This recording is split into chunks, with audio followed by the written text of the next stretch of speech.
I want to tell you a story about how black history created white history that's creating today black history that's now part of my personal history. I'm talking about Jack Daniels and Uncle Nearest. I'm going to be honest, this is one of the most fascinating stories I tell. I love this story. In the 1840s, a young man named Jasper Newton Daniels was born around Lynchburg, Tennessee, but his exact birth date's unknown. But soon after the Civil War started, he became an orphan, and he was working local jobs around town when a local businessman named Dan Call brought him out to his plantation for work when he saw that young Jasper had an interest in distilling. Now, the Call plantation had a distillery on it, and Dan Call had rented some enslaved black Americans to help with his distillery. And one of his enslaved Americans' name was Nathan Uncle Nearest Green, and he was a whiz at distilling.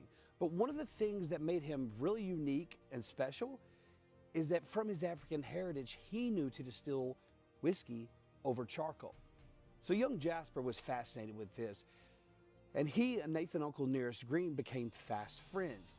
Now let's fast forward until 1875, when Jack Daniels was officially opened and Nathan Uncle Nearest Green worked for him. Now those two remained friends for the rest of their lives, and Nathan Uncle Nearest Green was actually accepted into white society quite well because he did help create this liquid amber gold that white people love so much.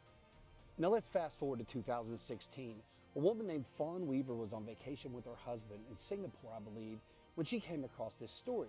She was so inspired and motivated by it. When she got back to the States, she flew to Lynchburg, Tennessee, and she started uncovering documents related to the Nathan Uncle Nearest Green story, which blew it wide open. I believe she found over 10,000 documents related to it, which had been donated to the African American Museum of Natural History in Washington, D.C. But what did Fawn Weaver do with all this information? Well, she decided to start what we know as Uncle Nearest Whiskey. Listen, this story gets even better. She found a woman named Victoria Edie Butler to become her master distiller because they found that her taste palette was like once in a generation, the notes she could detect in the whiskey.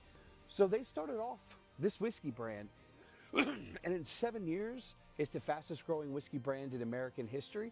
It's the largest black-owned liqueur brand in the world. They've won just about every award there is for whiskey manufacturing and distilling.